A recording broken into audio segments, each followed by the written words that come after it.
നിങ്ങൾ കണ്ടുകൊണ്ടിരിക്കുന്നത് ജോസ് മോൻസ് ക്ലിക്സ്. കപ്പൽ ഇപ്പോൾ സീഷെൽസ് എന്ന രാജ്യത്തെ പോർട്ട് വിക്ടോറിയ എന്ന തുറമുഖത്താണ് വന്നു ചേർന്നിരിക്കുന്നത്. അപ്പോൾ അവിടെ വലിയ സൗകര്യങ്ങളൊന്നും ഇല്ലാത്തതുകൊണ്ട് തന്നെ കപ്പലിൻ്റെ ക്രെയിൻ ഉപയോഗിച്ചിട്ടാണ് കണ്ടെയ്നർ ഡിസ്ചാർജിങ് ഒക്കെ ചെയ്യുന്നത്. ഇപ്പോൾ കപ്പലിൻ്റെ അറകൾ, അതായത് ഹോൾഡിനുള്ളിലെ കണ്ടെയ്നറുകളാണ് വളരെ കഷ്ടപ്പെട്ട് നമ്മുടെ കപ്പലിൻ്റെ ക്രെയിൻ ഉപയോഗിച്ചിപ്പം ഡിസ്ചാർജ് ചെയ്തുകൊണ്ടിരിക്കുന്നത്. നമ്മുടെ കപ്പലിൻ്റെ മുൻവശത്തായിട്ടുള്ള ആ ഒരു സ്ഥലത്ത് ഒരു മീൻപിടുത്ത കപ്പലാണ് അവിടെ കെട്ടിയിരിക്കുന്നത്. അപ്പം കുറച്ച് ഇടയേ ഉള്ളൂ, അതുകൊണ്ട് തന്നെ നമ്മുടെ കപ്പലിൻ്റെ ബാക്ക് സൈഡൊക്കെ കുറച്ച് പുറത്തേക്കാണ് തള്ളി നിൽക്കുന്നത്.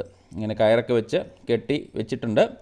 ഇപ്പം നമ്മൾ കപ്പൽ വന്നപ്പോൾ തന്നെ ഞാൻ ശ്രദ്ധിച്ചിരുന്നു, കപ്പലിൻ്റെ മുൻവശത്തുള്ള ആ ഒരു മീൻപിടുത്ത കപ്പലിൽ നിന്ന് മീനുകളൊക്കെ അൺലോഡൊക്കെ ചെയ്യുന്നുണ്ട്. അപ്പം അത് കാണാൻ വേണ്ടി ഞാൻ അങ്ങോട്ട് പോവുകയാണ്. റീഫർ കണ്ടെയ്നറുകൾ, അതായത് സാധാരണക്കാരൻ്റെ ഭാഷയിൽ പറഞ്ഞാൽ ഫ്രിഡ്ജ് കണ്ടെയ്നറുകളാണ് ഇവിടെ തുറമുഖത്ത് ഇവിടെ നിരത്തി വെച്ചിരിക്കുന്നത്. 40 അടി നീളമുണ്ട് ഇതിനൊക്കെ. അപ്പോൾ ഈ ഒരു കണ്ടെയ്നറിനുള്ളിലോട്ടാണ് അവർ മീനൊക്കെ ലോഡ് ചെയ്തുകൊണ്ടിരിക്കുന്നത്. നമ്മുടെ കപ്പലും മീൻപിടുത്ത കപ്പലുകളൊക്കെ തന്നെ അവിടെയുള്ള ബൊലാഡിലാണ് കയറ് വെച്ച് ടൈറ്റായിട്ട് കെട്ടി വെച്ചിരിക്കുന്നത്. ചെറിയൊരു ഗാങ് വേ വഴി ഞാൻ ആ ഒരു കപ്പലിലേക്ക് കയറി അവരോട് അനുവാദം ചോദിച്ചിട്ട് വേണം അവിടുത്തെ കാഴ്ചകളൊക്കെ കാണാനും അവരനുവദിച്ചു കഴിഞ്ഞാൽ വീഡിയോ എടുക്കാനും. അപ്പോൾ അങ്ങനെ അവിടെ ചെന്നു. അപ്പോൾ നേരത്തെ അവരും പിടിച്ച മീനുകളൊക്കെ പയ്യെ അവർ ഡിസ്ചാർജ് ചെയ്യാനുള്ള ശ്രമത്തിലാണ്.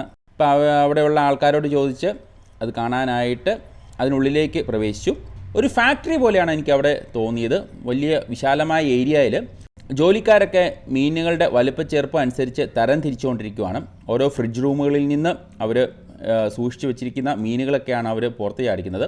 എല്ലാം ട്യൂണ ഫിഷ്, അതായത് ചൂര മീനുകൾ മാത്രമാണ് ഇതിലുള്ളത്. അപ്പോൾ ആദ്യം അവർ വീഡിയോ എടുക്കാൻ വിസമ്മതിച്ചെങ്കിലും അവരോട് റിക്വസ്റ്റ് ചെയ്തത് പ്രകാരം കുറച്ച് നേരത്തേക്ക് വീഡിയോ കവർ ചെയ്യാൻ അവർ അനുവാദം തന്നു. മൊത്തത്തിൽ 40 ജീവനക്കാരുള്ള ഈ കപ്പലിൽ 4 സെക്യൂരിറ്റി ഗാർഡ്സും ഉണ്ട്. ഒരു മാസത്തോളം ഇന്ത്യൻ മഹാസമുദ്രത്തിൽ പിടിച്ച മീനുകളാണ് ഇവിടെ വന്നിട്ട് കണ്ടെയ്നറുകൾ വഴി മറ്റേ കപ്പലുകളിലേക്ക് കയറ്റിക്കൊണ്ട് പോകുന്നത്.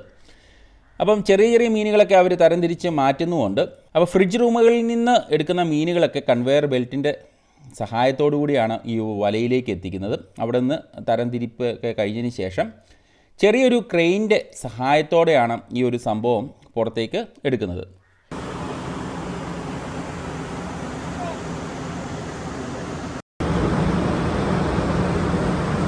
ഇപ്പോൾ ഞാൻ ആദ്യമായിട്ടാണ് ഇങ്ങനത്തെ ഒരു കപ്പലിൻ്റെ ഉള്ളിൽ പോയിട്ട് അവിടുത്തെ കാഴ്ചകളൊക്കെ കാണുന്നത്. ആ വല നിറഞ്ഞു കഴിഞ്ഞപ്പോഴത്തേക്ക് അവർ പയ്യെ ആ ക്രെയിൻ വെച്ചിട്ട് പൊക്കിയിട്ട് കണ്ടെയ്നറിനുള്ളിലേക്ക് കയറ്റാനുള്ള ശ്രമമാണ് നടക്കുന്നത്. ഇപ്പോൾ നമ്മുടെ റീഫർ കണ്ടെയ്നറിനുള്ളിലേക്കാണ് ഡയറക്റ്റ് മീനെ അവർ ലോഡ് ചെയ്യാൻ പോകുന്നത്. അപ്പോൾ മീനുകളൊന്നും താഴെ പോകാതിരിക്കാനായിട്ട് ഒരു ബോർഡർ പോലെ ഉള്ള ഒരുക്കങ്ങളൊക്കെ സെറ്റ് ചെയ്ത് വെച്ചിട്ടുണ്ട്. അതിനുശേഷം ആ എടുത്ത ആ വല നിറയുള്ള മീനുകളെ ആ ഒരു പ്ലാറ്റ്ഫോമിലേക്ക് വെച്ചിട്ട് അവിടെ ഒരാൾ നിൽപ്പുണ്ട്.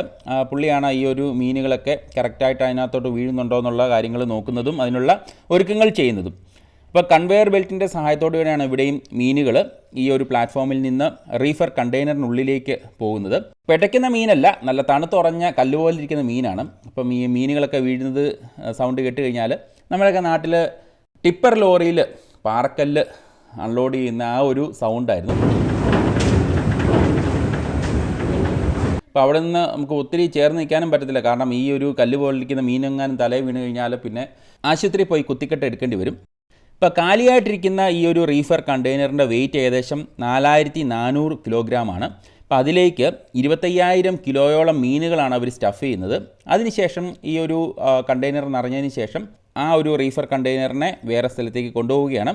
ഇപ്പോൾ തുറമുഖത്ത് 440 വോൾട്ടിൻ്റെ പ്ലഗ് ചെയ്യാനുള്ള ഫെസിലിറ്റീസൊക്കെ ഉണ്ട്.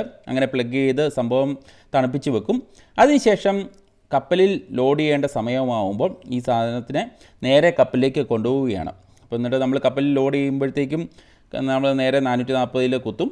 അതിനുശേഷം ഇലക്ട്രിക് ലോസ്റ്റർ ഒന്ന് ചെക്ക് ചെയ്തെല്ലാം ഓക്കെ ആണെന്ന് ഉറപ്പ് വരുത്തും. -21 ഡിഗ്രി സെൽഷ്യസിലൊക്കെയാണ് ഈ ഒരു കണ്ടെയ്നറിൻ്റെ ടെമ്പറേച്ചർ നമ്മൾ മെയിൻറ്റെയിൻ ചെയ്യുന്നത്. അങ്ങനെ കേടുകൂടാതെ സേഫായിട്ട് ഒരു സ്ഥലത്ത് നിന്ന് മറ്റൊരു സ്ഥലത്തേക്ക് നമ്മൾ കപ്പൽ സ്റ്റാഫ് ഈ ഒരു സംഭവത്തിനെ എത്തിക്കുന്നു. അവിടുന്ന് ഡിസ്ചാർജായി പോകുന്നു.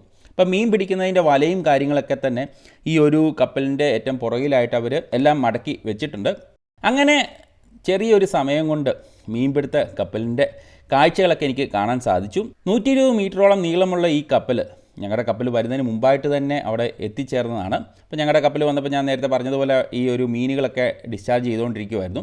അപ്പോൾ ഒരു ദിവസം കഴിഞ്ഞപ്പോഴത്തേക്കും ഞങ്ങളുടെ കപ്പലിലെ ലോഡിങ് ഡിസ്ചാർജിങ് എല്ലാം കഴിഞ്ഞ് ഞങ്ങൾ ഈ തുറമുഖം വിട്ട് പോയപ്പോഴും ഈ ഒരു കപ്പൽ അവിടെ ഉണ്ടായിരുന്നു. അങ്ങനെ അവരുടെ ഫ്രിഡ്ജ് റൂം നിറയെ പിടിച്ച മീനുകളെല്ലാം തന്നെ ഇതുപോലത്തെ റീഫർ കണ്ടെയ്നറുകളിൽ സ്റ്റഫ് ചെയ്യുന്ന പരിപാടി നടന്നുകൊണ്ടേയിരുന്നു. അപ്പോൾ ഇതുപോലെ കുറേ കപ്പലുകൾ അവിടെ ഇവിടെയൊക്കെ ആയിട്ട് കിടപ്പുണ്ട്. അപ്പോൾ ഇന്നത്തെ ഈ ചെറിയ വീഡിയോ നിങ്ങൾക്കെല്ലാവർക്കും ഇഷ്ടമായെന്ന് കരുതുന്നു. നിങ്ങൾ നൽകുന്ന സ്നേഹ സഹകരണത്തിനൊക്കെ നന്ദി പറഞ്ഞുകൊണ്ട് മറ്റൊരു വീഡിയോ ആയിട്ട് കാണുന്നവരേക്കും stay tuned, stay safe. Thank U.